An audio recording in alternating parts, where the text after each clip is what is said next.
welcome here in our studio in Serekunda. This is Star TV News with me, Maymuna Fadera.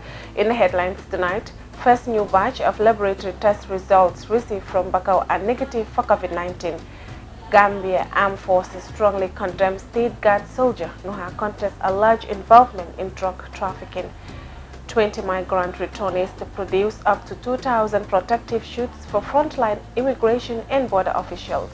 On the international scene, Singapore's migrant workers form most of its 20,000 virus cases. Russia reveals largest number of new daily cases in Europe. Americans captured in failed coup plot in Venezuela. Well, those were the headlines, and now the news in details.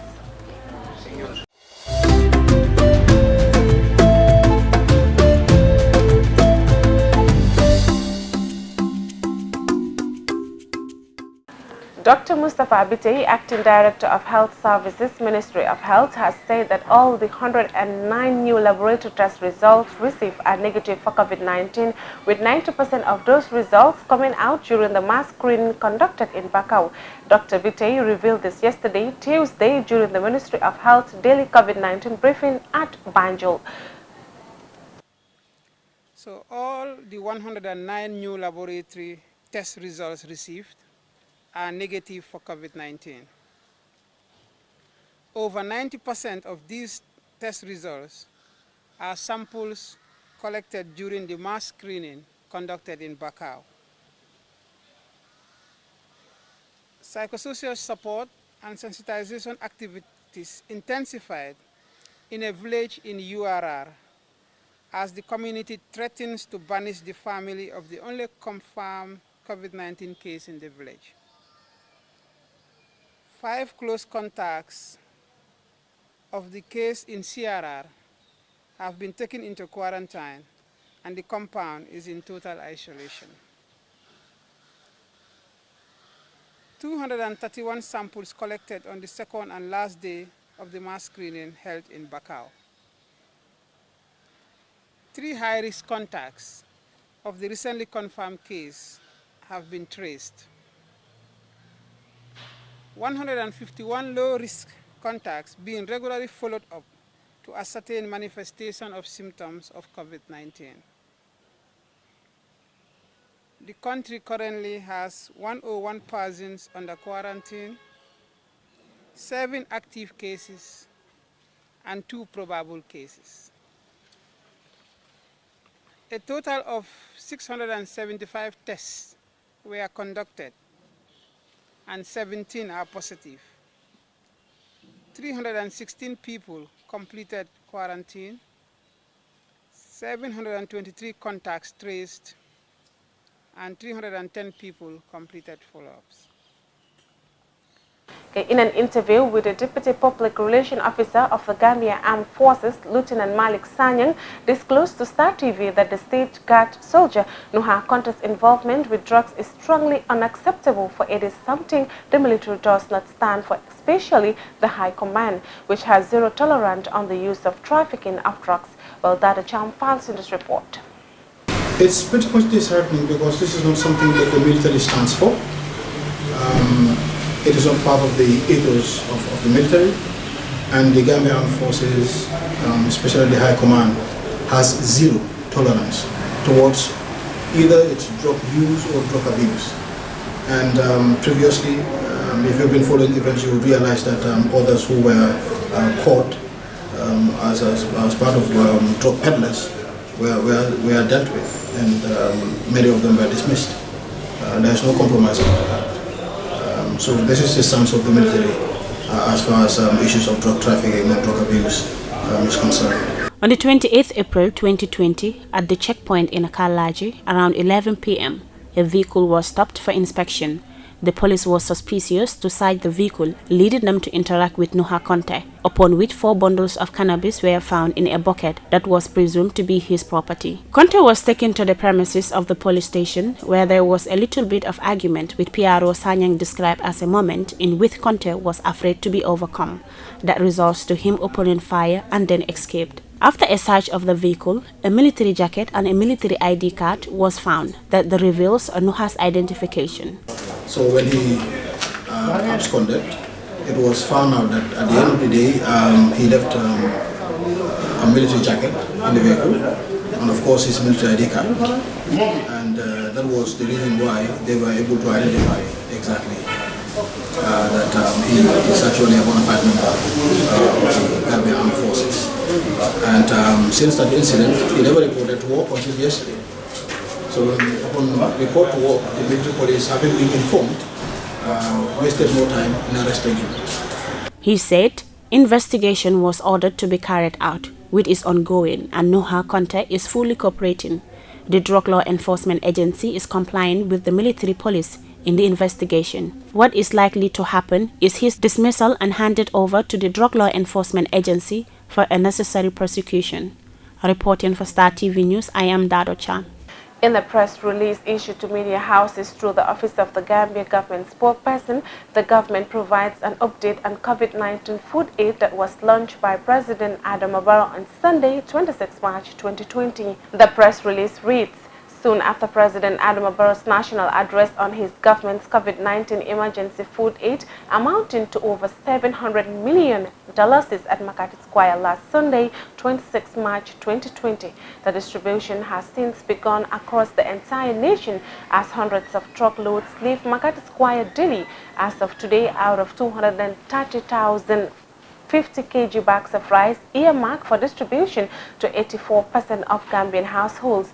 Some 179 bags have reached their distribution centers nationwide.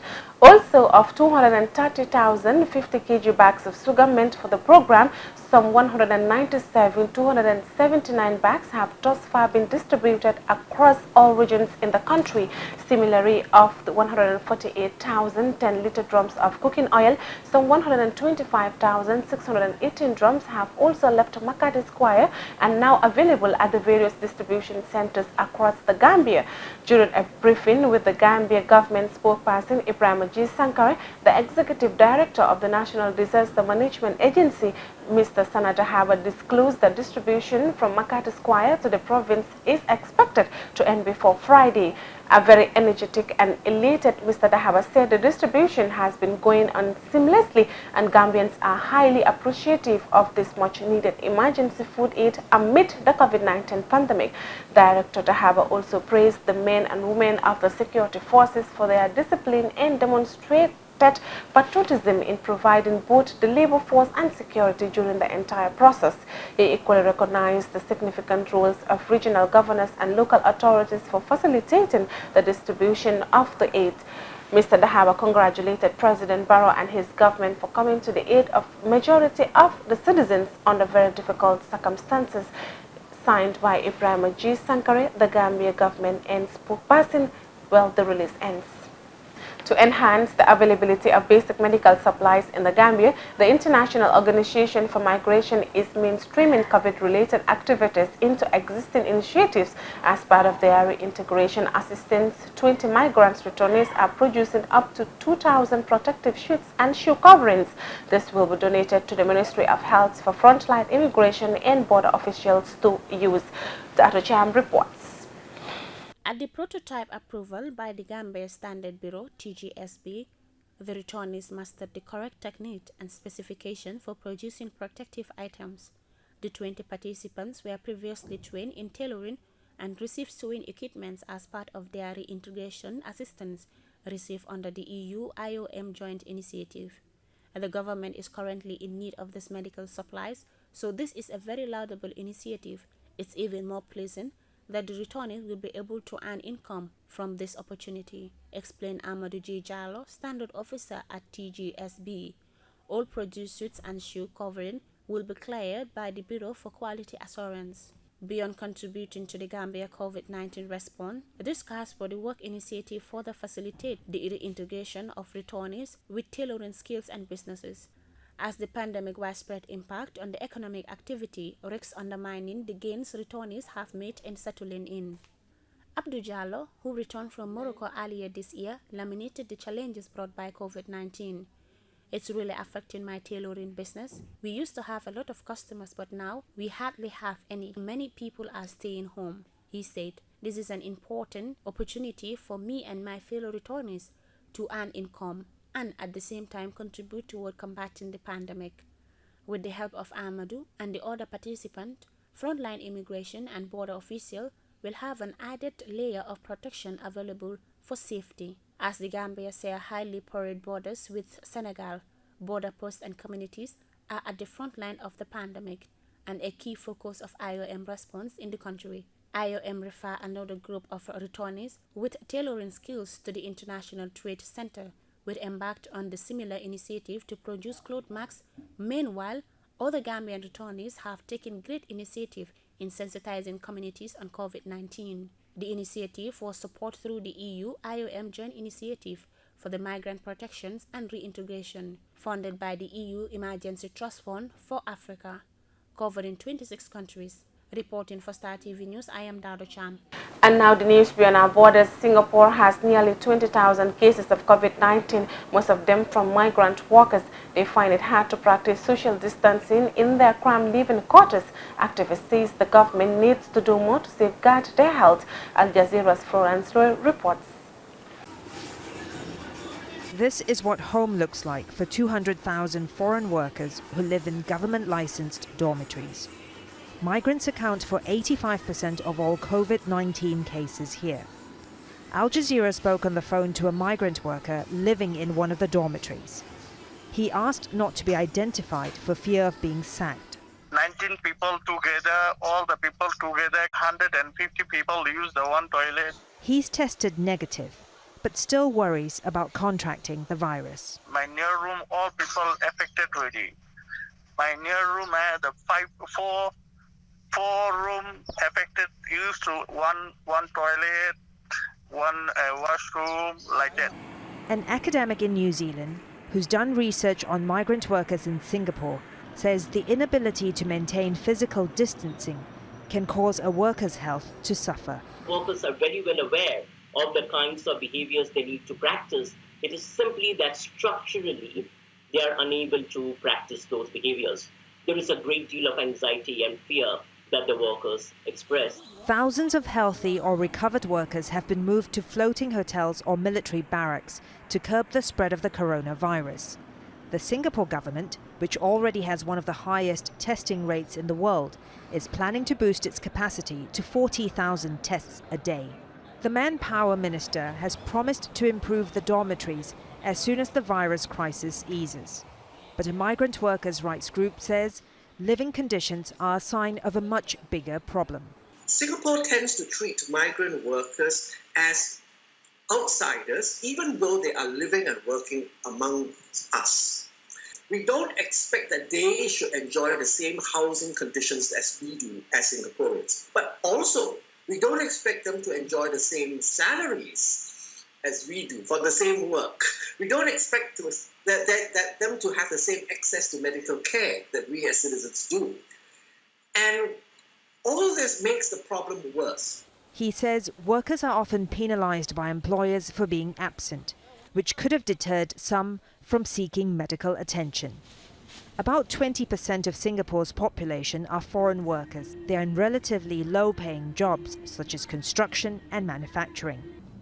The city-state doesn't have a minimum wage.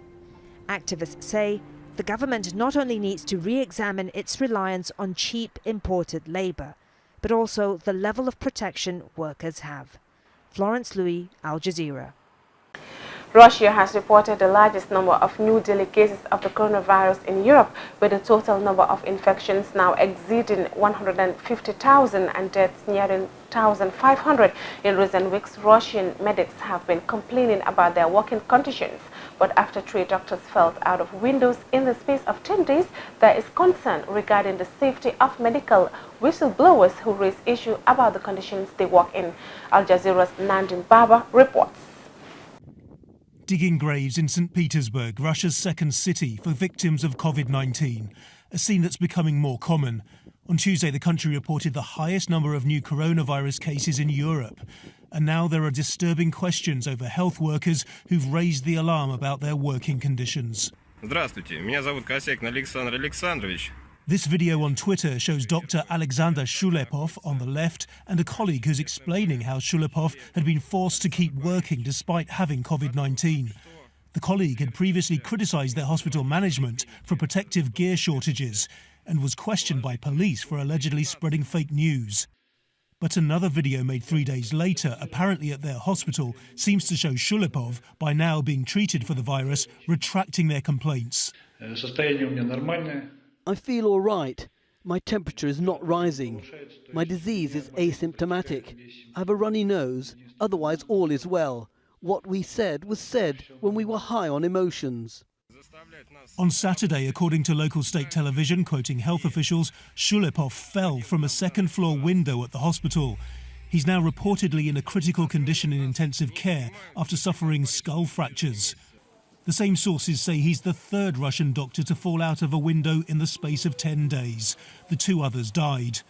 All 3 incidents, which are being investigated by law enforcement authorities, have prompted intense discussion in Russia about whistleblowers in the health system. Everywhere we have a lot of problems. There are not enough hospitals. There are not enough doctors.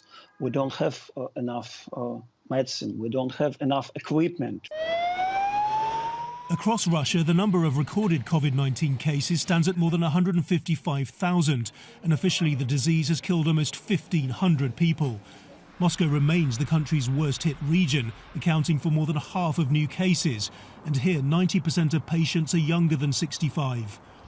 Several cities remain on lockdown, and while much of Europe looks to ease restrictions, the Russian government says they'll stay in place until there's a vaccine. Nadeem Barber, Al Jazeera.